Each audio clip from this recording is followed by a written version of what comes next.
ಶ್ರೀಕೃಷ್ಣಾಯ ನಮಃ. ವಸುದೇವಸುತಂ ದೇವಂ ಕಂಸಚಾಣೂರಮರ್ದನಂ ದೇವಕೀ ಪರಮಾನಂದಂ ಕೃಷ್ಣಂ ವಂದೇ ಜಗದ್ಗುರುಂ. ಬ್ರಹ್ಮಸ್ಥಾನ ಸರೋಜ ಮಧ್ಯವಿಲಸಚ್ಚೀತಾಂಶುಪೀಠಸ್ಥಿತಂ ಸ್ಫೂರ್ಜತ್ಸೂರ್ಯರುಚಿಂ ವರಾಭಯಕರಂ ಕರ್ಪೂರಕುಂದೋಜ್ವಲಂ ಶ್ವೇತಸ್ರಗ್ವಸನಾನುಲೇಪನಯುತಂ ವಿದ್ಯುದೃಚಾಕಾಂತಯ ಸಂಶ್ಲಿಷ್ಟಾರ್ಧತನಂ ಪ್ರಸನ್ನವದನಂ ವಂದೇ ಗುರುಂ ಸಾದರಂ. ಶ್ರೀಗುರುಭ್ಯೋ ನಮಃ. ಲಂಬೋದರಂ ಪರಮಸುಂದರಮೇಕದಂತಂ ರಕ್ತಾಂಬರಂ ತ್ರಿನಯನಂ ಪರಮಂ ಪವಿತ್ರಂ ಉದ್ಯದ್ದಿವಾಕರ ಕರೋಜ್ವಲಕಾಯಕಾಂತಂ ವಿಘ್ನೇಶ್ವರಂ ಸಕಲ ವಿಘ್ನಹರಂ ನಮಾಮಿ. ತ್ವಾಂ ದೇವ ವಿಘ್ನತರಣೇತಿ ಚ ಸುಂದರೇತಿ ಭಕ್ತಿಪ್ರಿಯೇತಿ ಸುಖದೇತಿ ಫಲಪ್ರದೇತಿ ವಿದ್ಯಾಪ್ರದೇತ್ಯಗಹರೇತಿ ಚ ಯೇ ಸ್ತುವಂತಿ ತೇಭ್ಯೋ ಗಣೇಶವರದೋ ಭವನಿತ್ಯಮೇವ. ಶ್ರೀ ಮಹಾಗಣಪತಯೇ ನಮಃ. ಯಾ ಕುಂದೇಂದು ತುಷಾರಹಾರದವಳ ಯಾ ಶುಭ್ರವಸ್ತ್ರಾವೃತ ಯಾ ವೀಣಾ ವರದಂಡ ಮಂಡಿತಕರ ಯಾ ಶ್ವೇತ ಪದ್ಮಾಸನ ಯಾ ಬ್ರಹ್ಮಾಚ್ಯುತ ಶಂಕರ ಪ್ರಭೃತಿಭಿರ್ದೇವೀ ಸದಾ ವಂದಿತಾ ಸಾ ಮಾಂ ಪಾತು ಸರಸ್ವತಿ ಭಗವತಿ ನಿಶೇಷಜಾಡ್ಯಾಪಃ. ಶ್ರೀ ಸರಸ್ವತ್ಯೇ ನಮಃ. ಜಯತಿ ಪರಾಶರಸೂನುಃ ಸತ್ಯವತಿ ಹೃದಯನಂದನೋ ವ್ಯಾಸಃ ಯಸ್ಯಾಸ್ಯ ಕಮಲಗಲಿತಂ ವಾಂಗ್ಮಯಮೃತಂ ಜಗತ್ಪಿಬತಿ. ಶ್ರೀ ವ್ಯಾಸಾಯ ನಮಃ. ಪ್ರಿಯ ಬಾಂಧವರೇ, ನಮ್ಮ ಈ ಶ್ರೀ ಲಾಲಿಕೃಷ್ಣ ಚಾನಲ್ಗೆ ಸ್ವಾಗತ. ಇಂದಿನ ವಿಡಿಯೋದಲ್ಲಿ ನಾವು ಶ್ರೀಮದ್ ಮಾರ್ಕಂಡೇಯ ಮಹಾಪುರಾಣದ 10ನೆಯ ಅಧ್ಯಾಯವಾದ ಜೈಮಿನಿಯು ಪಕ್ಷೀಂದ್ರರಲ್ಲಿ ಪ್ರಾಣಿಗಳ ಗರ್ಭವಾಸ ಜನ್ಮಾದಿ ವಿಷಯಗಳನ್ನು ಪ್ರಶ್ನಿಸುವುದು, ಆ ಪ್ರಸಂಗದಲ್ಲಿ ಜಡಪುತ್ರನಾದ ಸುಮತಿ ಮತ್ತು ಅವನ ತಂದೆಯ ಸಂವಾದದ ವಿಚಾರ ಮಾಡೋಣ. ಶ್ರೀಕೃಷ್ಣಾಯ ನಮಃ. ಜೈಮಿನಿ ಮುನಿಯು ಹೀಗೆ ಹೇಳಿದರು: ಪಕ್ಷಿಶ್ರೇಷ್ಠರೇ, ಯಾವ ದಶೆಯಲ್ಲಿ ಪ್ರತಿಯೊಂದು ಪ್ರಾಣಿಗಳಿಗೆ ಜನ್ಮ ಮರಣಗಳೆಂಬ ಆವಿರ್ಭಾವ ತಿರೋಭಾವಗಳು ಉಂಟಾಗುವವು, ಆ ದಶೆಯ ವಿಷಯದಲ್ಲಿ ಪ್ರಶ್ನೆ ಮಾಡುತ್ತಿದ್ದ ನನ್ನ ಸಂಶಯವನ್ನು ಬಗೆಹರಿಸಿರಿ. ಜನ್ಮವೆತ್ತುವ ಪ್ರಾಣಿಯು ಯಾವ ಬಗೆಯಿಂದ ಹುಟ್ಟುವುದು, ಹುಟ್ಟಿದ ಬಳಿಕ ಹೇಗೆ ವೃದ್ಧಿ ಹೊಂದುತ್ತದೆ ಮತ್ತು ಹುಟ್ಟುವುದಕ್ಕೆ ಮೊದಲು ಗರ್ಭವಾಸದಲ್ಲಿ ಜನನಿಯ ಅಂಗ ಪೀಡಿತವಾಗಿ ಜಠರದಲ್ಲಿ ಹೇಗೆ ವಾಸಿಸುವುದು ಹಾಗೂ ಪ್ರಸವ ಸಮಯದಲ್ಲಿ ಜನನಿಯ ಜಠರದಿಂದ ಹೊರಗೆ ಬಂದು ಹೇಗೆ ವೃದ್ಧಿಯನ್ನು ಹೊಂದುವುದು, ಪ್ರಾಣೋತ್ಕ್ರಮಣದ ಸಮಯದಲ್ಲಿ ಹೇಗೆ ಪ್ರಜ್ಞಾಶಕ್ತಿಯಿಂದ ಶೂನ್ಯವಾಗುವುದು, ಮರಣ ಹೊಂದಿದವರೆಲ್ಲರೂ ಮರಣಾನಂತರದಲ್ಲಿ ಪುಣ್ಯ ಪಾಪ ಫಲಗಳನ್ನು ಅನುಭವಿಸುವರಷ್ಟೇ, ಆ ಪುಣ್ಯ ಪಾಪಗಳು ಪ್ರಾಣಿಗೆ ಫಲವನ್ನು ಹೇಗೆ ಕೊಡುತ್ತವೆ, ಯಾವ ಸ್ತ್ರೀಯ ಜಠರದಲ್ಲಿ ಆಕೆಯು ಭುಂಜಿಸಿದ ಗುರುವಸ್ತುಗಳು ಜೀರ್ಣವಾಗುವವೋ ಅದೇ ಜಠರದಲ್ಲಿ ಗರ್ಭಾಶಯದಲ್ಲಿ ಮುದ್ದೆಯಂತೆ ಇರುವ ಜಂತುವು ಏಕೆ ಜೀರ್ಣವಾಗುವುದಿಲ್ಲ, ಗುರುತರವಾದ ಭಕ್ಷ್ಯ ಭೋಜ್ಯ ವಸ್ತುಗಳಿಗಿಂತ ಅಲ್ಪ ವಸ್ತುವಾದ ಜಂತುವು ಜಠರದಲ್ಲಿ ಜೀರ್ಣವಾಗುವುದಿಲ್ಲವೇ, ಮತ್ತು ತಾನು ಮಾಡಿದ ಎಲ್ಲ ಪುಣ್ಯಕರ್ಮದ ಫಲವನ್ನು ಆ ಪ್ರಾಣಿಯು ಅನುಭವಿಸುವುದು ಹೇಗೆ? ಸಂದೇಹವನ್ನು ಉಳಿಸದಂತಹ ವಿವರಣದ ಉಕ್ತಿಗಳಿಂದ ಈ ಎಲ್ಲ ವಿಷಯಗಳನ್ನು ನನಗೆ ಬೋಧಿಸಿರಿ. ಸಕಲ ಜಂತುಗಳು ಮೋಹ ಹೊಂದುವ ಈ ಅವಸ್ಥೆಗಳ ತತ್ವವು ಅತ್ಯಂತ ಗೋಪ್ಯವಾದುದಲ್ಲವೇ? ಪಕ್ಷಿಗಳು ಹೇಳಿದವು: ಅಮಿತವಾದ ಪ್ರಶ್ನೆಗಳ ಮೂಟೆಯನ್ನು ನೀನು ನಮ್ಮಲ್ಲಿ ಇರಿಸಿದ್ದೀಯೆ.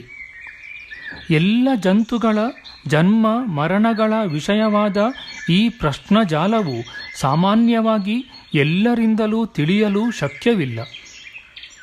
ಮಹಾತ್ಮನಾದ ಜೈಮಿನಿಯೇ, ಹಿಂದೆ ಪರಮಧಾರ್ಮಿಕನೂ ಸುಮತಿ ಎಂಬ ನಾಮಾಂಕನವುಳ್ಳವನೂ ಆದ ಪುತ್ರನು ತನ್ನ ತಂದೆಗೆ ಜಂತುಗಳ ಜನ್ಮ ಮರಣ ವಿಷಯದಲ್ಲಿ ಏನು ಹೇಳಿದನೋ ಆ ಸಂವಾದವನ್ನು ಕೇಳು.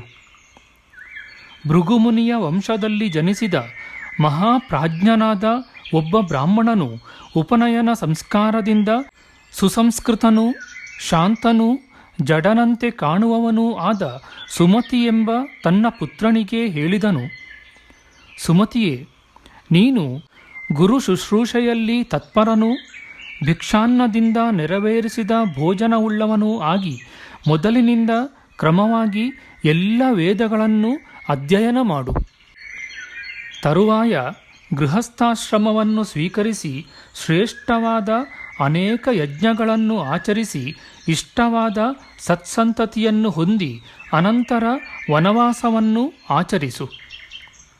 ಪುತ್ರನೇ, ವನವಾಸಿಯಾದ ವಾನಪ್ರಸ್ಥಾಶ್ರಮಿಯೂ ಆಗಿ ಆಮೇಲೆ ಸರ್ವಸಂಗವನ್ನು ತೊರೆದು ಸನ್ಯಾಸಿಯಾಗು. ಈ ಕ್ರಮದಿಂದ ಶೋಕ ಮೋಹಗಳಿಗೆ ಆಸ್ಪದವಿಲ್ಲದ ಆ ಬ್ರಹ್ಮಪದವನ್ನು ಹೊಂದುತ್ತೀಯೇ. ಪಕ್ಷಿಗಳು ಇಂತೆಂದವು, ಹೀಗೆ ತಂದೆಯಿಂದ ಅನೇಕ ಸಲ ಹೇಳಲ್ಪಟ್ಟರೂ ಪುತ್ರನು ಜಡನಂತೆ ತೋರುತ್ತಿದ್ದುದರಿಂದ ಏನೊಂದು ಉತ್ತರವನ್ನೂ ಹೇಳಲಿಲ್ಲ. ತಂದೆಯು ಪುತ್ರನಿಗೆ ಮತ್ತೆ ಮತ್ತೆ ಪ್ರೀತಿಯಿಂದ ಹೀಗೆ ಉಪದೇಶಿಸುತ್ತಿದ್ದನು. ಈ ವಿಧವಾಗಿ ತಂದೆಯಿಂದ ಆಶೆ ಹುಟ್ಟಿಸುವ ಹಾಗೆ ಮಧುರವಾದ ಮಾತಿನಿಂದ ಅನೇಕಾವರ್ತಿಯಾಗಿ ಬೋಧಿಸಲ್ಪಟ್ಟ ಪುತ್ರನು ಆಮೇಲೆ ನಕ್ಕು ಈ ರೀತಿಯಾಗಿ ಉತ್ತರವಿತ್ತನು. ತಂದೆಯೇ, ನಿನ್ನಿಂದ ಉಪದೇಶಿಸಲ್ಪಡುವ ಈ ವಿಷಯವು ನನ್ನಿಂದ ಅನೇಕ ಸಲ ಅಭ್ಯಾಸ ಮಾಡಲ್ಪಟ್ಟಿದೆ. ಹಾಗೆ ಅನೇಕ ಇತರ ಶಾಸ್ತ್ರಗಳು, ವಿವಿಧವಾದ ಶಿಲ್ಪವಿದ್ಯೆಗಳು ನನ್ನಿಂದ ಪಠಿಸಲ್ಪಟ್ಟಿರುವವು. ಹೀಗೆ ಅನೇಕ ವ್ಯಾವಹಾರಿಕವಾದ ವಿದ್ಯೆಗಳನ್ನು ನಿರವಧಿಯಾಗಿ ಕಲಿಯುತ್ತಾ ಹಿಂದೆ ಕಳೆದ ಸಹಸ್ರಾರು ಜನ್ಮಗಳ ವೃತ್ತಾಂತವು ನನಗೆ ಈಗ ಸ್ಮೃತಿಗೆ ಬರುತ್ತಿರುವುದು. ಕೃತಕೃತ್ಯತೆಗೆ ಬೇಕಾದ ಜ್ಞಾನ ವಿಜ್ಞಾನಗಳು ಹುಟ್ಟಿರುವಾಗ ನನಗೆ ವೇದಗಳ ಅಭ್ಯಾಸದಿಂದ ಆಗುವುದೇನಿದೆ? ಮನಸ್ಸಿನಲ್ಲಿ ಆಗುವ ಹರ್ಷ ವಿಷಾದಗಳು ಪರ್ಯಾಯವಾಗಿ ಕ್ಷಯ ವೃದ್ಧಿಗಳನ್ನು ಹೊಂದುತ್ತಲೇ ಇರುವವು. ಮತ್ತು ಹಿಂದಿನ ಅನೇಕ ಜನ್ಮಗಳಲ್ಲಿ ನಾನು ಶತ್ರು, ಮಿತ್ರ, ಕಲತ್ರ ಇವರ ಸಂಗವನ್ನು ಹಾಗೂ ವಿಯೋಗವನ್ನು, ಅನೇಕ ವಿಧದ ಜನನಿಯರನ್ನು ಮತ್ತು ನಾನಾ ಜಾತಿಯ ಜನಕರನ್ನು ಅನುಭವಿಸಿದ್ದೇನೆ. ಒಂದಾದ ಮೇಲೊಂದೆಂಬ ಕ್ರಮದಿಂದ ಸಹಸ್ರಾರು ಸೌಖ್ಯಗಳನ್ನು, ಅಂತೆಯೇ ದುಃಖಗಳನ್ನು ಭುಂಜಿಸಿದ್ದೇನೆ. ಮತ್ತು ಅನೇಕ ಬಂಧುಜನರ ಸಹವಾಸ ಒದಗಿತ್ತು. ಹಾಗೂ ಅನೇಕ ವಿಧದ ಜನ್ಮದಾತೃಗಳಾದ ಪಿತೃಗಳಿದ್ದರು. ಸ್ತ್ರೀಯರ ಮಲಮೂತ್ರಗಳಿಂದ ತುಂಬಿದ ಉದರದಲ್ಲಿ ಗರ್ಭಾವಸ್ಥೆಯಲ್ಲಿದ್ದು ವಾಸ ಮಾಡಿರುವೆನು. ಆಗ ಗರ್ಭವಾಸದ ಅನೇಕ ದುಃಖಗಳನ್ನು ಮತ್ತು ಬಗೆ ಬಗೆಯ ರೋಗ ಪೀಡೆಗಳನ್ನು ಅನುಭವಿಸಿರುವೆನು. ಗರ್ಭವಾಸದ ಅನೇಕ ದುಃಖಗಳನ್ನು, ಬಾಲ್ಯಾವಸ್ಥೆಯ ಕ್ಲೇಶಗಳನ್ನು, ತಾರುಣ್ಯದ ವಿಕಾರಗಳನ್ನು ಮತ್ತು ವಾರ್ಧಕ್ಯದ ಯಾತನೆಗಳನ್ನು ಅನುಭವಿಸಿರುವುದು ನನ್ನ ಸ್ಮರಣೆಯಲ್ಲಿದೆ. ಅನೇಕಾವರ್ತಿ ಬ್ರಾಹ್ಮಣ, ಕ್ಷತ್ರಿಯ, ವೈಶ್ಯ, ಶೂದ್ರರೆಂಬ ಚಾತುರ್ವರ್ಣ್ಯ ಯೋನಿಯಲ್ಲಿ ಜನಿಸಿದ್ದೇನೆ. ಹಾಗೂ ಪಶು, ಪಕ್ಷಿ, ಮೃಗ, ಕೀಟ ಮುಂತಾದ ಮೂಕ ಪ್ರಾಣಿಗಳಲ್ಲಿ ಎಷ್ಟೋ ಸಲ ಜನ್ಮವೆತ್ತಿರುವೆನು. ಅದರಂತೆ ಅನೇಕ ಮಂದಿ ರಾಜಭೃತ್ಯರ ಮನೆಗಳಲ್ಲಿಯೂ, ಯುದ್ಧದಲ್ಲಿ ವೀರ್ಯದಿಂದ ಶೋಭಿಸುವ ರಾಜರ ಮಂದಿರಗಳಲ್ಲಿಯೂ ಜನಿಸಿದ್ದೇನೆ. ಹಾಗೆಯೇ ಈಗ ನಿನ್ನ ಮನೆಯಲ್ಲಿಯೂ ಜನ್ಮವೆತ್ತಿರುವೆನು. ಆಯಾಯ ಜನ್ಮಗಳಲ್ಲಿ ಸೇವಕತ್ವ, ಜನ್ಮದಾಸ್ಯಗಳನ್ನು ಅನೇಕ ಸಲ ಹೊಂದಿದ್ದೆನು. ಹಾಗೆಯೇ ಪ್ರಭುತ್ವ, ಸರ್ವೈಶ್ವರ್ಯಗಳನ್ನು, ದರಿದ್ರತನವನ್ನು ಹೊಂದಿದ್ದೆನು. ಎಷ್ಟೋ ವೇಳೆಗಳಲ್ಲಿ ನಾನು ಇನ್ನೊಂದನ್ನು ಕೊಂದಿರುವೆನು. ಹಾಗೂ ಮತ್ತೊಬ್ಬರಿಂದ ನಾನು ಕೊಲ್ಲಲ್ಪಟ್ಟಿರುವೆನು. ನಾನು ಕೊಂದಿರುವುದು, ಕೊಲ್ಲಿಸಿರುವುದೂ ಉಂಟು. ಹಾಗೂ ಇತರರು ನನಗೆ ದಾನ ಕೊಟ್ಟಿರುವರು. ನಾನು ಇತರರಿಗೆ ಅನೇಕ ಸಲ ದಾನ ಮಾಡಿರುವೆನು. ತಂದೆ, ತಾಯಿ, ಮಿತ್ರ, ಸಹೋದರ, ಪತ್ನಿ ಮುಂತಾದವರಿಂದ ಸಂಭವಿಸಿದ ಆಯಾಯ ಪ್ರಸಂಗದಿಂದ ಅನೇಕ ಸಲ ಸಂತೋಷಪಟ್ಟಿದ್ದೇನೆ. ಹಾಗೆಯೇ ಕಣ್ಣೀರಿನಿಂದ ತುಂಬಿದ ಮುಖವುಳ್ಳವನಾಗಿ ದೈನ್ಯವನ್ನು ಹೊಂದಿದ್ದೇನೆ. ತಂದೆಯೇ, ಚಕ್ರದಂತೆ ತಿರುಗುವ ಈ ಘೋರ ಸಂಸಾರದಲ್ಲಿ ಭ್ರಮಿಸಿ ನಾನು ಈಗ ಕೈವಲ್ಯ ಪ್ರಾಪ್ತಿಗೆ ಕಾರಣವಾದ ಜ್ಞಾನ ಪರಿಪಾಕವನ್ನು ಹೊಂದಿರುವೆನು. ಹಾಗೆ ತತ್ವಬೋಧವು ಉಂಟಾದುದರಿಂದ ಋಗ್ವೇದ, ಯಜುರ್ವೇದ, ಸಾಮವೇದಗಳಲ್ಲಿ ವಿಧಿಸಿರುವ ಕ್ರಿಯಾಕಲಾಪವು ಬಂಧಕವಾದುದರಿಂದ ಗುಣವಿಲ್ಲದ್ದೆಂದು, ಶ್ರೇಯಸ್ಕರವಲ್ಲವೆಂದು ನನಗೆ ತೋರಿದೆ. ಹಾಗೆ ಉತ್ತಮವಾದ ತತ್ವಜ್ಞಾನದಿಂದ ತೃಪ್ತಿ ಹೊಂದಿದವನು, ನಿಷ್ಕಾಮನು, ಶುದ್ಧಾತ್ಮ ಸ್ವರೂಪನು ಮತ್ತು ಹುಟ್ಟಿದ ಆತ್ಮಬೋಧವುಳ್ಳವನೂ ಆದ ನನಗೆ ವೇದಾಭ್ಯಾಸದಿಂದ ಪ್ರಯೋಜನವೇನಿದೆ? ಜನ್ಮ, ಅಸ್ತಿತ್ವ ಮುಂತಾದ 6 ಬಗೆಯ ಭಾವವಿಕಾರಗಳಿಂದಲೂ, ದುಃಖ, ಹರ್ಷ, ಭೋಗಗಳಿಂದಲೂ ಮತ್ತು ಸತ್ವ, ರಜ, ತಮೋ ಗುಣಗಳಿಂದಲೂ ಶೂನ್ಯವಾದ ಸರ್ವೋತ್ತಮವಾದ ಬ್ರಹ್ಮಪದವನ್ನು ಹೊಂದುತ್ತೇನೆ. ಮಾನವರೆಂಬ ಮೃಗಗಳ ಗುಂಪನ್ನು ಗ್ರಹಿಸುವ 100 ಪಾಶಗಳಿಂದ ಬಿಗಿದು ಕಟ್ಟಿರುವ ಭೋಗತೃಷ್ಣೆ, ಹರ್ಷ, ಭಯ, ವ್ಯಥೆ, ಕೋಪ, ಅಸಹನೆಗಳೆಂಬ ಬಲೆಯು ನನಗೆ ಚೆನ್ನಾಗಿ ತಿಳಿಯಿತು. ತಂದೆಯೇ, ಆದ ಕಾರಣ ನಾನು ಈ ದುಃಖ ಪರಂಪರೆಯನ್ನು ಬಿಟ್ಟು ಹೊರಡುವೆನು. ಅಧರ್ಮದಿಂದ ತುಂಬಿರುವುದು, ಪಾಪದ ಫಲದಂತಹ ಫಲವನ್ನು ಕೊಡುವುದೂ ಆದ ಕರ್ಮಕಾಂಡದ ಶ್ರೌತ ಧರ್ಮವು ನನಗೇಕೆ? ಪಕ್ಷಿಗಳು ಹೀಗೆ ಹೇಳಿದವು. ಮಹಾಭಾಗ್ಯಶಾಲಿಯಾದ ತಂದೆಯು ಪುತ್ರನ ಆ ವಚನಗಳನ್ನು ಕೇಳಿ ಸಂತೋಷಗೊಂಡ ಮನಸ್ಸುಳ್ಳವನಾಗಿ ಹರ್ಷ, ಆಶ್ಚರ್ಯಗಳಿಂದ ತುಂಬಿ ಗದ್ಗದ ಧ್ವನಿಯಿಂದ ಪುತ್ರನಿಗೆ ಮತ್ತೆ ಹೇಳಿದನು. ತಂದೆಯು ಇಂತೆಂದನು, ಪುತ್ರನೇ, ಇದೇನು ಹೀಗೆ ಹೇಳುತ್ತಿದ್ದೀಯೇ? ನಿನಗೆ ಹೇಗೆ ಜ್ಞಾನವು ಉದಯಿಸಿತು? ಯಾವ ಕಾರಣದಿಂದ ಹಿಂದೆ ನಿನ್ನಲ್ಲಿ ಮೂರ್ಖತ್ವವೂ ಇತ್ತು? ಈಗ ಪ್ರಬೋಧವು ಹೇಗೆ ಉಂಟಾಯಿತು? ಇದು ಮುನಿ ಅಥವಾ ದೇವತೆಗಳು ನಿನಗೆ ಇತ್ತಿರುವ ಶಾಪದ ವಿಕಾರವೇ? ಇದುವರೆಗೆ ಕಾಣಿಸದಿರುವ ಜ್ಞಾನ ಪರಿಪಾಕವು ಈಗ ಆವಿರ್ಭಾವವನ್ನು ಹೊಂದಿದೆ. ಪುತ್ರನು ಇಂತೆಂದನು, ತಂದೆಯೇ, ಸುಖ ದುಃಖ ಪರಂಪರೆಗಳನ್ನು ಕೊಟ್ಟ ಹಿಂದಿನ ಜನ್ಮದಲ್ಲಿ ನಾನು ಯಾರಾಗಿದ್ದೆನು? ಇನ್ನು ಮುಂದೆ ಏನಾಗುವೆನು? ಇದೆಲ್ಲ ಚರಿತವನ್ನೂ ಹೇಳುವೆನು, ಕೇಳು. ಹಿಂದೆ ನಾನು ಒಬ್ಬ ವಿಪ್ರನಾಗಿ ಜನಿಸಿ ಪರಮಾತ್ಮನಲ್ಲಿ ದೃಢವಾಗಿ ಇರಿಸಿದ ಅಂತಃಕರಣವುಳ್ಳವನಾಗಿದ್ದೆನು. ಹಾಗೂ ಆತ್ಮತತ್ವವನ್ನು ತೋರಿಸುವ ವಿದ್ಯಾ ವಿಚಾರಗಳಲ್ಲಿ ಹೆಚ್ಚಿನ ನಿಷ್ಠೆಯನ್ನು ಹೊಂದಿದ್ದೆನು. ಸಾಧುಗಳ ಸಹವಾಸ, ಸಾಧುವಾದ ಶೀಲ, ಸಂತತವಾದ ತತ್ವಾಭ್ಯಾಸ ಇವುಗಳಿಂದ ನಿರಂತರವಾಗಿ ಸಮಾಧಿನಿಷ್ಠನಾದ ನನಗೆ ವಿಚಾರ ವಿಧಿಯು ನಿರ್ಮಲವಾಗಿ ಪರಿಣಮಿಸಿತು. ಹಾಗೆ ಯಾವಾಗಲೂ ಸಮಾಧಿನಿಷ್ಠೆಯಲ್ಲಿದ್ದ ನನಗೆ ತತ್ವ ವಿಚಾರದಲ್ಲಿ ಹೆಚ್ಚಾಗಿ ಪ್ರೀತಿಯುಂಟಾಯಿತು. ಕ್ರಮವಾಗಿ ನಾನು ಶಿಷ್ಯ ಜನರ ಸಂದೇಹಗಳನ್ನು ನಿವಾರಿಸಲು ಬಲ್ಲ ಆಚಾರ್ಯನೂ ಆದೆನು.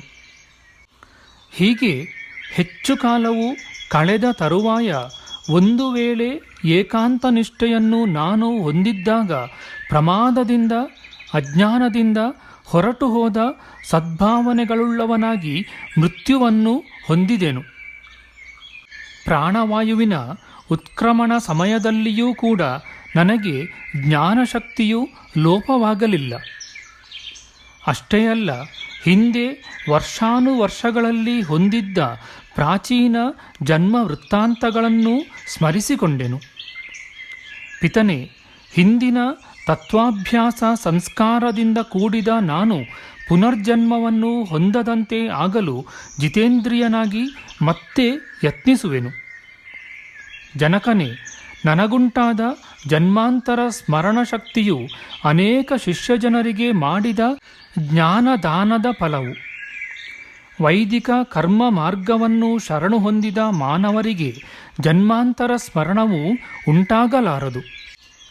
ಅಂತಹ ನಾನು ಮೊದಲನೆಯದಾದ ಬ್ರಹ್ಮಚರ್ಯಾಶ್ರಮದಿಂದಲೇ ನೈಷ್ಠಿಕ ಧರ್ಮವನ್ನು ಅವಲಂಬಿಸಿ ಸಮಾಧಿಸ್ಥನಾಗಿ ಆತ್ಮಕ್ಕೆ ಸಂಸಾರ ಬಂಧ ಮೋಚನೆಯಾಗುವಂತೆ ಯತ್ನಿಸುವೆನು. ಮಹಾಸುಕೃತಿಯಾದ ಪಿತನೇ, ನಿನ್ನ ಮನಸ್ಸಿನಲ್ಲಿ ಏನಾದರೂ ತತ್ವ ಸಂಶಯವಿದ್ದರೆ ಅದನ್ನು ನೀನು ಹೇಳು. ಸಂಶಯವನ್ನು ಪರಿಹರಿಸುವ ಮಾತ್ರದಿಂದಾದರೂ ನಿನಗೆ ಪ್ರೀತಿಯನ್ನು ಉಂಟುಮಾಡಿ ಪುತ್ರನಾಗಿ ಜನಿಸಿದ ನಾನು ಪಿತೃಋಣದಿಂದ ಮುಕ್ತನಾಗುವೆನು. ಪಕ್ಷಿಗಳು ಹೇಳಿದವು, ತಂದೆಯು ಪುತ್ರನ ಆ ವಾಣಿಯನ್ನು ಕೇಳಿ ನಂಬಿಕೊಂಡು ನೀನು ಈಗ ಸಂಸಾರ ಬಂಧದ ವಿಷಯದಲ್ಲಿ ಏನೇನು ಪ್ರಶ್ನೆಗಳನ್ನು ಕೇಳಿರುವೆಯೋ ಅದೇ ಪ್ರಶ್ನೆಗಳನ್ನು ಪುತ್ರನಲ್ಲಿ ಕೇಳಿದನು. ಪುತ್ರನು ಇಂತೆಂದನು, ಪಿತನೇ, ಯಾವ ಸಂಸಾರ ಚಕ್ರಕ್ಕೆ ಅಂತವು ಸಿಗುವುದಿಲ್ಲವೋ ಅಂತಹ ಅಜರವೂ ನನ್ನಿಂದ ಅನೇಕ ಸಲ ಅನುಭವಿಸಲ್ಪಟ್ಟಿರುವುದೂ ಆದ ಸಂಸಾರ ಚಕ್ರದ ತತ್ವವನ್ನು ಕೇಳು. ತಂದೆಯೇ, ಉತ್ಕ್ರಾಂತಿ ಸಮಯದಿಂದ ಮೊದಲಾಗಿ ಸಂಭವಿಸುವ ಎಲ್ಲ ವೃತ್ತಾಂತವನ್ನು ನಿನ್ನ ಆಜ್ಞೆಯಿಂದ ನಾನು ನಿನಗೆ ಹೇಳುವೆನು. ಹಾಗೆ ಇದನ್ನು ಇನ್ನಾರೂ ಹೇಳಲಾರರು. ಮೃತ್ಯುದಶೆಯ ಪ್ರಾರಂಭದಲ್ಲಿ ತೀವ್ರ ವಾಯುವಿನಿಂದ ಒಳಗೊಂಡು ಪ್ರಕೋಪ ಹೊಂದಿದ ಇಂಧನವಿಲ್ಲದೆ ಉರಿಯುವ ದೇಹದಲ್ಲಿರುವ ಉಷ್ಣಾಗ್ನಿಯು ಮರ್ಮಸ್ಥಾನಗಳನ್ನು ಭೇದಿಸುವುದು. ಆಗ ಉದಾನ ಎಂಬ ಹೆಸರಿನ ವಾಯುವು ಮೇಲುಸುರಿನ ರೂಪವಾಗಿ ಎಳೆಯುತ್ತಿರುವುದು. ಆ ವಾಯುವು ಭುಂಜಿಸಿದ ಅನ್ನ ಪಾನೀಯಗಳನ್ನು ಹೊಟ್ಟೆಯೊಳಗೆ ಇಳಿಯದ ಹಾಗೆ ತಡೆ ಮಾಡುವುದು. ಯಾವ ಮಾನವನು ಅನ್ನ ರಸಗಳನ್ನು ಪಾನೀಯಗಳನ್ನು ದಾನ ಮಾಡಿರುವನೋ ಅವನು ಆ ಆಪತ್ಕಾಲದಲ್ಲಿ ತಾನು ಮಾಡಿದ ದಾನದ ಫಲವಾಗಿ ತೃಪ್ತಿ ಆನಂದಗಳನ್ನು ಅನುಭವಿಸುವನು. ಯಾವ ಮಾನವನಿಂದ ಶ್ರದ್ಧಾ ಭಕ್ತಿಗಳಿಂದಲೂ ಪವಿತ್ರವಾದ ಮನಸ್ಸಿನಿಂದಲೂ ಅನ್ನದಾನ ಮಾಡಲ್ಪಟ್ಟಿರುವುದೋ ಅವನು ಆ ಸಮಯದಲ್ಲಿ ಅನ್ನ ಸೇವನೆ ಇಲ್ಲದಿದ್ದರೂ ತೃಪ್ತಿಯನ್ನು ಹೊಂದುತ್ತಾನೆ. ಸುಳ್ಳು ಮಾತುಗಳನ್ನು ಆಡದೇ ಇರುವವನು, ಪ್ರೇಮಿಗಳ ಅನ್ಯೋನ್ಯ ಪ್ರೇಮಕ್ಕೆ ಭಂಗ ಮಾಡದಿರುವವನು, ಆಸ್ತಿಕನೂ ಮತ್ತು ಶ್ರದ್ಧಾವಂತನೂ ಆದ ಮಾನವನು ಸುಖವಾಗಿ ಮರಣ ಹೊಂದುವನು. ಮತ್ತು ದೇವ ಬ್ರಾಹ್ಮಣರ ಪೂಜೆಯಲ್ಲಿ ತತ್ಪರನು, ಮಾತ್ಸರ್ಯ ದೋಷವಿಲ್ಲದವರು, ಪರಿಶುದ್ಧ ಚರಿತ್ರವುಳ್ಳವರು, ಸಂಪನ್ನರು ಮತ್ತು ಲಜ್ಜಾವಂತರೂ ಆದ ಜನರು ಸುಖಮೃತ್ಯುವನ್ನು ಹೊಂದುತ್ತಾರೆ. ಯಾವ ಮನುಜನು ಆಶೆಯಿಂದಲೋ ದರ್ಪದಿಂದಲೋ ಅಥವಾ ದ್ವೇಷದಿಂದಲೋ ಸ್ವಧರ್ಮವನ್ನು ಬಿಡದೆ ಸೌಮ್ಯ ಸ್ವಭಾವದಿಂದ ವಿಹಿತವಾದ ಧರ್ಮವನ್ನು ಆಚರಿಸುವನೋ ಅವನಿಗೆ ಮೃತ್ಯುದಶೆಯು ಸುಖಕರವಾಗಿರುವುದು. ಮೃತ್ಯುವು ಒದಗಿದ ಆ ಸಮಯದಲ್ಲಿ ಎಂದೂ ಜಲದಾನ ಮಾಡದಿರುವವರು ದಾಹವನ್ನು, ಅನ್ನದಾನ ಮಾಡದಿರುವ ಪಾಪಿಗಳು ಹಸಿವನ್ನು ಅನುಭವಿಸುತ್ತಾರೆ. ಧನದಾನವನ್ನು ಮಾಡಿದವರು ಶೀತಬಾಧೆಯನ್ನು ಗೆಲ್ಲುವರು. ಚಂದನವನ್ನು ದಾನ ಮಾಡಿದವರು ತಾಪವನ್ನು ಗೆಲ್ಲುವರು. ಮತ್ತು ಪರರಿಗೆ ಗಾಬರಿ ವ್ಯಥೆಗಳನ್ನು ಹುಟ್ಟಿಸದಂತೆ ಸೌಮ್ಯತೆಯಿಂದ ವರ್ತಿಸುವವರು ಮರಣ ಸಮಯದಲ್ಲಿ ಪ್ರಾಣ ನೋಯಿಸುವ ಕಷ್ಟಕರವಾದ ವೇದನೆಯನ್ನು ಗೆಲ್ಲುವರು. ಪರರಿಗೆ ಮೋಹ ಅಜ್ಞಾನಗಳನ್ನು ಕೊಟ್ಟು ಅಪಕಾರ ಮಾಡಿದವರು ಮಹತ್ತಾದ ಭಯವನ್ನು ಹೊಂದುವರು. ಮತ್ತು ಅಂತಹ ಅಧಮರಾದ ಜನರು ಉಗ್ರವಾದ ವೇದನೆಗಳಿಂದ ಪೀಡಿಸಲ್ಪಡುವರು. ಸುಳ್ಳು ಸಾಕ್ಷಿಯಾಗಿ ವರ್ತಿಸುವವನು, ಸುಳ್ಳು ಮಾತನ್ನು ಹೇಳುವವನು ಮತ್ತು ಪರರಿಗೆ ಕೆಟ್ಟದ್ದನ್ನು ಉಪದೇಶಿಸುವವನು, ಇವರು ಮೂರ್ಛೆ ಹೊಂದಿ ಪ್ರಜ್ಞೆಯಿಲ್ಲದೆ ಮರಣ ಹೊಂದುವರು. ಹಾಗೆ ವೇದ ನಿಂದಕರೂ ಮೋಹ ಮೃತ್ಯುವನ್ನು ಹೊಂದುತ್ತಾರೆ. ಆಗ ಅಧಮರ ಬಳಿಗೆ ಭಯಂಕರರು, ದುರ್ವಾಸನೆಯುಳ್ಳವರು, ಕೈಗಳಲ್ಲಿ ಮುಳ್ಳು ದೊಣ್ಣೆಗಳನ್ನು ಹಿಡಿದವರು ಮತ್ತು ನೀಚ ಸ್ವಭಾವದವರೂ ಆದ ಯಮಭಟರು ಬರುವರು. ಮರಣಶಯ್ಯೆಯಲ್ಲಿರುವವನಿಗೆ ಹಾಗಿದ್ದ ಯಮಭಟರನ್ನು ನೋಡಿದ ಕೂಡಲೇ ಭಯದಿಂದ ನಡುಗು ಹುಟ್ಟುವುದು. ಆಮೇಲೆ ಅವನು ಸಹೋದರ, ತಾಯಿ, ಮಕ್ಕಳನ್ನು ಮತ್ತೆ ಮತ್ತೆ ಕೂಗಿಕೊಳ್ಳುವನು. ಆಗ ಅವನು ಉಚ್ಚಾರ ಮಾಡುವ ಮಾತು ಅಸ್ಪಷ್ಟವಾಗಿ ಒಂದೇ ಅಕ್ಷರವಾಗಿ ತೋರುವುದು. ಭಯದಿಂದ ಅವನ ಕಣ್ಣು ತಿರುಗುತ್ತಿರುವುದು.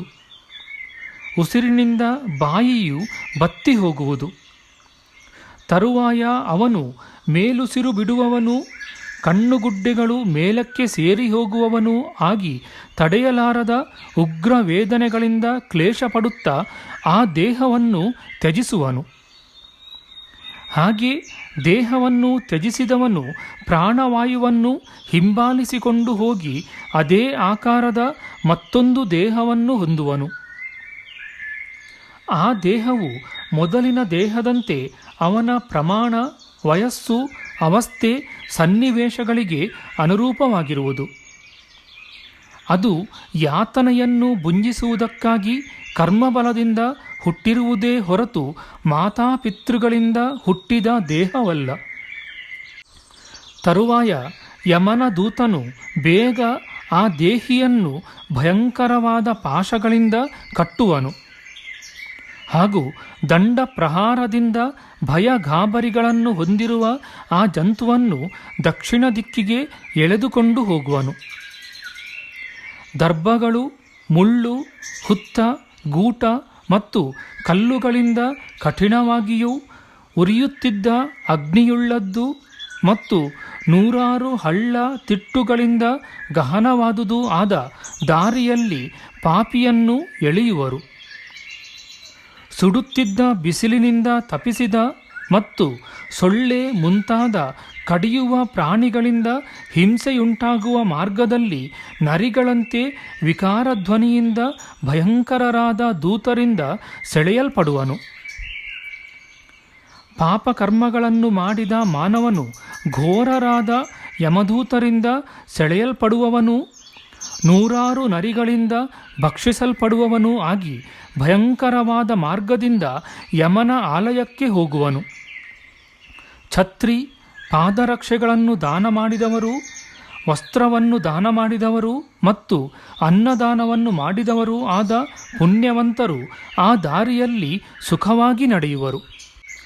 ಹಾಗೂ ಭೂಮಿ ದಾನವನ್ನು ಆಚರಿಸಿದ ಪುಣ್ಯವಂತರಾದ ಜನರು ಮರಣ ಸಮಯದಲ್ಲಿ ಬಂದ ಉಜ್ವಲವಾದ ವಿಮಾನಗಳಲ್ಲಿ ಆರೂಢರಾಗಿ ಹೋಗುವರು. ಹೀಗೆ ಮೃತಿ ಹೊಂದಿದ ಮಾನವನು ಪಾಪದಿಂದ ಪೀಡಿಸಲ್ಪಟ್ಟು ಪರತಂತ್ರನಾಗಿ ನಾನಾ ಕ್ಲೇಶಗಳನ್ನು ಅನುಭವಿಸುತ್ತಾ 12 ದಿನಗಳಲ್ಲಿ ಯಮಧರ್ಮರಾಜನ ನಗರಕ್ಕೆ ಒಯ್ಯಲ್ಪಡುವನು. ದೇಹಾಂತರವನ್ನು ಹೊಂದಿದ ಆ ಪ್ರಾಣಿಯು ತ್ಯಜಿಸಿದ ದೇಹವನ್ನು ಸುಟ್ಟಾಗ ಹೆಚ್ಚಾದ ದಾಹವನ್ನು ಹೊಂದುವನು. ಹಾಗೂ ಅದನ್ನು ಹೊಡೆದರೆ ಅಥವಾ ಕತ್ತರಿಸಿದರೆ ಅತ್ಯಂತ ವಿಷಮವಾದ ಪೀಡೆಯನ್ನು ಅನುಭವಿಸುತ್ತಾನೆ.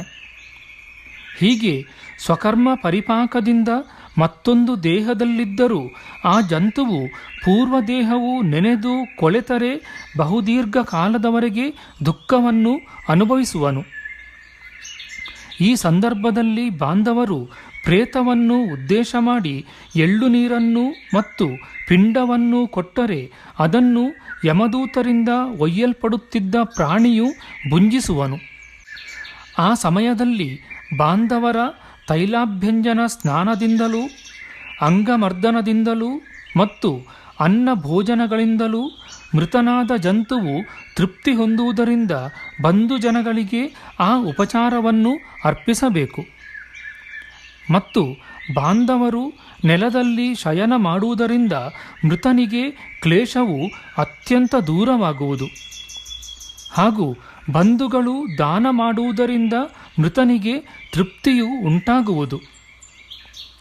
ಮರಣ ಹೊಂದಿದ ಮೇಲೆ 12 ದಿನಗಳವರೆಗೆ ಯಮದೂತರಿಂದ ಸ್ವಗೃಹಕ್ಕೆ ತರಲ್ಪಟ್ಟವನಾಗಿ ತನ್ನ ಮನೆಯನ್ನು ನೋಡುತ್ತಾನೆ ಮತ್ತು ನೆಲದಲ್ಲಿ ಅರ್ಪಿಸಲ್ಪಟ್ಟ ಜಲಾಂಜಲಿ, ಪಿಂಡ ಮುಂತಾದವುಗಳನ್ನು ಭುಂಜಿಸುತ್ತಾನೆ. ತರುವಾಯ 12 ದಿನಗಳ ನಂತರ ಮತ್ತೆ ಸೆಳೆಯಲ್ಪಡುವ ಆ ಜಂತುವು ಘೋರ ವಾಸಸ್ಥಾನವಾದ ಮತ್ತು ಭಯಂಕರವಾದ ಆಕಾರವುಳ್ಳ ಯಮಪುರವನ್ನು ನೋಡುವನು. ಯಮನಗರವನ್ನು ಪ್ರವೇಶಿಸಿದ ಕೂಡಲೇ ಮೃತ್ಯು, ಕಾಲ, ಅಂತಕ ಮುಂತಾದ ಪರಿವಾರಗಳ ಮಧ್ಯದಲ್ಲಿರುವ ಬಹಳ ಕೆಂಪಾದ ಕಣ್ಣುಗಳುಳ್ಳ ಮತ್ತು ಒಡೆದ ಕಾಡಿಗೆ ರಾಶಿಯಂತೆ ಕಪ್ಪಾದ ಯಮನನ್ನು ನೋಡುವನು. ಆ ಯಮದೇವನು ಕೋರೆ ಹಲ್ಲುಗಳಿಂದ ಕರಾಳವಾದ ಮುಖವುಳ್ಳವನು, ಹುಬ್ಬುಗಂಟುಗಳಿಂದ ಭಯಂಕರವಾದ ಆಕಾರವುಳ್ಳವನು ಮತ್ತು ವಿಕಾರವೂ ಭಯಂಕರವೂ ಆದ ಮುಖಗಳಿಂದ ಕೂಡಿದವನೂ ಆಗಿ ಸುತ್ತಲೂ ನಿಂತಿರುವ 100 ರೋಗಗಳ ನಡುವೆ ಇರುವನು. ಮತ್ತು ಆ ಯಮನು ತನ್ನ ದಂಡದ ಅಗ್ರದಲ್ಲಿ ಇರಿಸಿದ ದೀರ್ಘವಾದ ಭುಜವುಳ್ಳವನು, ಕೈಯಲ್ಲಿ ಪಾಶವನ್ನು ಧರಿಸಿದವನು, ಅತಿ ಭಯಂಕರ ಮೂರ್ತಿಯೂ ಆಗಿರುವನು. ಮೃತನಾದ ಜಂತುವು ಯಮನಿಂದ ನಿರ್ದೇಶಿಸಲ್ಪಟ್ಟ ಶುಭ ಅಥವಾ ಅಶುಭ ಗತಿಯನ್ನು ಪಡೆಯುವನು. ಕೂಟ ಸಾಕ್ಷ್ಯವನ್ನು ನುಡಿದವನು, ಅನೃತವನ್ನು ಹೇಳುವವನು, ಬ್ರಹ್ಮಹತ್ಯೆ, ಗೋಹತ್ಯೆ, ಪಿತೃಹತ್ಯೆಗಳನ್ನು ಮಾಡಿ ಹತ್ಯಾದೋಷದಿಂದ ಆವರಿಸಲ್ಪಟ್ಟವನು ರೌರವ ನರಕದಲ್ಲಿ ಬೀಳುವನು. ಮತ್ತು ಪರಕ್ಷೇತ್ರ ಪರಕಲತ್ರಗಳನ್ನು ಅಪಹರಿಸಿದವನು, ಎಲ್ಲೆ ಅಥವಾ ನಿಕ್ಷೇಪ ವಸ್ತು ಇವುಗಳನ್ನು ಕಿತ್ತುಕೊಂಡವನು ಹಾಗೂ ಗುರುಪತ್ನಿ ಕನ್ಯಾಸಂಗವನ್ನು ಮಾಡಿದವನು ರೌರವ ನರಕಯಾತನೆಯನ್ನು ಅನುಭವಿಸುವನು. ಅಂತಹ ರೌರವ ನರಕ ಸ್ವರೂಪವನ್ನು ತಿಳಿಸುವ ನನ್ನ ವಚನವನ್ನು ಕೇಳು. ಆ ರೌರವ ನರಕವು ಪ್ರಮಾಣದಲ್ಲಿ 2,000 ಯೋಜನಗಳಷ್ಟು ವಿಶಾಲವಾದುದು. ಅಷ್ಟು ವಿಶಾಲವಾದ ರೌರವ ನರಕವು ಮೊಳಕಾಲಿನಷ್ಟು ಉದ್ದದ ಆಳವಾಗಿರುವುದು. ಒಳಗೆ ಉರಿಯುವ ಬೆಂಕಿ ಕೆಂಡಗಳ ರಾಶಿಯನ್ನು ಸುರಿದು ನೆಲದಂತೆ ಸಮಮಟ್ಟವಾಗಿರುವುದರಿಂದ ಇದನ್ನು ಯಾರಿಂದಲೂ ದಾಟಿ ಹೋಗಲು ಶಕ್ಯವಿಲ್ಲ. ಜ್ವಲಿಸುತ್ತಿದ್ದ ಕೆಂಡ ಹಾಸಿದ ತೀವ್ರವಾಗಿ ತಪಿಸುವ ನೆಲದಿಂದ ರೌರವ ನರಕವು ಸುತ್ತಲೂ ಉರಿಯುವಂತೆ ಕಾಣುವುದು. ಯಮದೂತರು ಆ ರೌರವ ನರಕ ಮಧ್ಯದಲ್ಲಿ ಪಾಪಿಯನ್ನು ತಳ್ಳುತ್ತಾರೆ. ಆ ಪಾಪಿಯು ಆ ನರಕದಲ್ಲಿ ತೀವ್ರವಾದ ಅಗ್ನಿಯಿಂದ ಸುಡಲ್ಪಡುತ್ತಾ ಅಲ್ಲಲ್ಲಿ ಓಡುವನು. ಹೆಜ್ಜೆ ಹೆಜ್ಜೆಗೂ ಆ ಪಾಪಿಯ ಕಾಲು ಸೀಳಿದಂತೆ ಜೀರ್ಣವಾಗುವುದು. 1 ಹಗಲು ಮತ್ತು 1 ರಾತ್ರಿಯು ಪೂರ್ತಿಯಾಗುವಷ್ಟು ಹೊತ್ತಿನಲ್ಲಿ 1 ಹೆಜ್ಜೆಯನ್ನು ಎತ್ತಿ ಮುಂದಕ್ಕೆ ಇಡುವನು. ಈ ರೀತಿಯಾಗಿ 1,000 ಯೋಜನಗಳನ್ನು ದಾಟಿ ಪಾಪದಿಂದ ಮುಕ್ತನಾಗುವನು. ಅನಂತರ ಬೇರೆ ಪಾತಕಗಳಿಂದ ಶುದ್ಧಿಯನ್ನು ಹೊಂದಲು ಅಂತಹ ಮತ್ತೊಂದು ನರಕಕ್ಕೆ ಹೋಗುವನು. ಹೀಗೆ ಸಮಸ್ತ ಪಾತಕಗಳಿಂದಲೂ ಮುಕ್ತನಾಗಿ ಕರ್ಮಶೇಷದಿಂದ ಆ ಪಾಪಿಯು ಮೂಕಪ್ರಾಣಿ ಜನ್ಮವನ್ನು ಹೊಂದುವನು. ಕ್ರಿಮಿ, ಕೀಟ, ಪತಂಗ, ಶ್ವಾಪದ, ಮಶಕ, ಆನೆ, ವೃಕ್ಷ, ಹಸು ಮತ್ತು ಕುದುರೆ ಮುಂತಾದ ಅನೇಕ ಪ್ರಾಣಿಗಳ ಜನ್ಮ ಪರಂಪರೆಯನ್ನು ಕ್ರಮವಾಗಿ ಹೊಂದುವನು. ಹೀಗೆ ಪಾಪಿಷ್ಟವೂ ಮತ್ತು ದುಃಖ ಕಾರಣವೂ ಆದ ಇನ್ನೂ ಎಷ್ಟೋ ಅನೇಕ ಪ್ರಾಣಿಗಳ ಯೋನಿಯಲ್ಲಿ ಜನ್ಮ ತಾಳಿ ಕಡೆಯಲ್ಲಿ ಮನುಷ್ಯನಾಗಿ ಜನಿಸುವಾಗಲೂ ಕುಬ್ಜನೋ ವಾಮನನೋ ಅಥವಾ ಏನಾದರೂ ನ್ಯೂನತೆಯಿಂದ ನಿಂದ್ಯನೋ ಆಗಿ ಜನಿಸುವನು. ಮತ್ತು ಭುಂಜಿಸಿ ಉಳಿದಿರುವ ಪಾಪಕರ್ಮಶೇಷದಿಂದ ಚಂಡಾಲ, ಮಾದಿಗ ಮುಂತಾದ ಹೀನ ಯೋನಿಗಳಲ್ಲಿ ಜನ್ಮವೆತ್ತುವನು. ಕರ್ಮಶೇಷವು ಪುಣ್ಯಾಂಶವಾಗಿದ್ದರೆ ಅದಕ್ಕೆ ಅನುರೂಪವಾದ ಸದ್ಗತಿಯನ್ನು ಹೊಂದುತ್ತಾನೆ. ಪುಣ್ಯಕರ್ಮ ಶೇಷದಿಂದ ಮೇಲಕ್ಕೇರುವ ಗತಿಗೆ ಭಾಗಿಯಾಗಿ ಶೂದ್ರ, ವೈಶ್ಯ, ಕ್ಷತ್ರಿಯ ಮುಂತಾದ ಉತ್ತಮ ಜನ್ಮವನ್ನು ಕ್ರಮವಾಗಿ ಹೊಂದಿ ಹಾಗೆಯೇ ವಿಪ್ರತ್ವ, ದೇವೇಂದ್ರತ್ವಗಳನ್ನೂ ಹೊಂದುವನು. ಒಂದು ವೇಳೆ ಮೇಲಕ್ಕೇರುವ ಮತ್ತೊಂದು ವೇಳೆ ಕೆಳಗಿಳಿಯುವ ಗತಿಯುಂಟಾಗುವುದು. ಈ ರೀತಿಯಾಗಿ ಪಾಪಕರ್ಮಗಳನ್ನು ಮಾಡಿದ ನರರು ನರಕದಲ್ಲಿ ಬಿದ್ದು ಅಧೋಗತಿಯನ್ನು ಹೊಂದುವರು. ಪುಣ್ಯವಂತರು ಸದ್ಗತಿಯನ್ನು ಹೊಂದುವ ವಿಷಯದಲ್ಲಿ ನನ್ನ ವಚನವನ್ನು ಕೇಳು. ಪುಣ್ಯವಂತರು ಯಮಧರ್ಮರಾಜನು ನಿರ್ದೇಶಿಸಿದ ಸದ್ಗತಿಗೆ ಗಂಧರ್ವರ ಗಾನದಿಂದಲೂ ಅಪ್ಸರ ಸ್ತ್ರೀಯರ ನರ್ತನದಿಂದಲೂ ಕೂಡಿದ ವಿಮಾನಗಳನ್ನು ಏರಿ ಹೋಗುವರು. ಅಂತಹ ಸುಕೃತಿಗಳು ಅನೇಕ ವಿಧವಾದ ದಿವ್ಯ ಪುಷ್ಪ ಮಾಲೆಗಳನ್ನು ಧರಿಸಿಕೊಂಡು ಹಾರ, ಗೆಜ್ಜೆ ಮುಂತಾದ ಭೂಷಣ ಸೌಂದರ್ಯದಿಂದ ಶೋಭಿಸಲ್ಪಟ್ಟ ಮತ್ತು ಉತ್ತಮವಾದ ವಿಮಾನಗಳನ್ನು ಬೇಗ ಹತ್ತುವರು. ಪುಣ್ಯಕರ್ಮವು ಕಳೆದ ಮೇಲೆ ಪುಣ್ಯಲೋಕದಿಂದ ಚ್ಯುತರಾದ ಮಾನವರು ಪುಣ್ಯಶೇಷದಿಂದ ರಾಜರ ಅಥವಾ ಮಹಾತ್ಮರ ವಂಶಗಳಲ್ಲಿ ಜನಿಸಿ ಸದಾಚಾರ ಪರಿಪಾಲಕರಾಗಿರುವರು. ಆ ಮಹಾತ್ಮ ವಂಶಗಳಲ್ಲಿ ವಿವಿಧವಾದ ಮತ್ತು ಉತ್ತಮವಾದ ಭೋಗಗಳನ್ನು ಅನುಭವಿಸಿ ಕ್ರಮವಾಗಿ ಊರ್ಧ್ವಗತಿಯನ್ನು ಸೇರುವರು. ಪುಣ್ಯಶೇಷವಿಲ್ಲದ ಪಾಪಿಗಳು ಹಿಂದೆ ಹೇಳಿರುವಂತೆ ಅವರೋಹಣ ಗತಿಗೆ ಸಿಕ್ಕಿ ಹೋಗುವರು. ಬ್ರಹ್ಮರ್ಷಿಯಾದ ಪಿತನೇ, ಜಂತುವು ಮರಣ ಉತ್ಕ್ರಾಂತಿಗಳನ್ನು ಹೊಂದುವ ಬಗೆಯು ಸಂಪೂರ್ಣವಾಗಿ ಹೇಳಲ್ಪಟ್ಟಿದೆ. ಮುಂದೆ ಜಂತುವು ಗರ್ಭಾಶಯವನ್ನು ಹೊಕ್ಕು ವಾಸ ಮಾಡುವ ವಿಧಾನವನ್ನು ಕೇಳು. ಇತಿ ಶ್ರೀ ಮಾರ್ಕಂಡೇಯ ಮಹಾಪುರಾಣೆ ಮೃತ್ಯುದಶಾವರ್ಣನಂ ನಾಮ ದಶಮೋಧ್ಯಾಯ. ನಮ್ಮ ಮುಂದಿನ ವಿಡಿಯೋದಲ್ಲಿ ನಾವು ಶ್ರೀಮದ್ ಮಾರ್ಕಂಡೇಯ ಮಹಾಪುರಾಣದ 11ನೆಯ ಅಧ್ಯಾಯವಾದ ಸುಮತಿಯು ತಂದೆಗೆ ನಿಷೇಕ ಸಂಸ್ಕಾರದಿಂದ ಮೊದಲಾಗಿ ಗರ್ಭೋತ್ಪತ್ತಿಯನ್ನು ವರ್ಣಿಸಿದುದು ಎಂಬ ವಿಚಾರ ಮಾಡೋಣ. ಆಧ್ಯಾತ್ಮಿಕ ಚರ್ಚೆ ಮತ್ತು ವಿಚಾರ ವಿನಿಮಯಕ್ಕಾಗಿ ಶುರು ಮಾಡಿದ ಈ ಚಾನಲ್ನಲ್ಲಿ ನಾವು ಅಪ್ಲೋಡ್ ಮಾಡುವ ಎಲ್ಲ ವಿಡಿಯೋಗಳನ್ನು ಸಂಪೂರ್ಣವಾಗಿ ನೋಡಿ ನಿಮ್ಮ ಸಲಹೆಗಳನ್ನು ಕಮೆಂಟ್ ಬಾಕ್ಸ್ನಲ್ಲಿ ಬರೆಯಿರಿ. ದಯವಿಟ್ಟು ಈ ಚಾನಲ್ಗೆ ಸಬ್ಸ್ಕ್ರೈಬ್ ಮಾಡಿ ಹಾಗೂ ಬೆಲ್ ಬಟನನ್ನು ಒತ್ತಿ ನಾವು ಹಾಕುವ ಎಲ್ಲ ವಿಡಿಯೋಗಳನ್ನು ನೋಡಿ ಪ್ರೋತ್ಸಾಹಿಸಿ. ಕೃಷ್ಣಂ ನಾರಾಯಣಂ ವಂದೇ ಕೃಷ್ಣಂ ವಂದೇ ವ್ರಜಪ್ರಿಯಂ ಕೃಷ್ಣಂ ದ್ವೈಪಾಯನಂ ವಂದೇ ಕೃಷ್ಣಂ ವಂದೇ ಪೃತಾಸುತಂ. ಶ್ರೀಕೃಷ್ಣಾಯ ನಮಃ.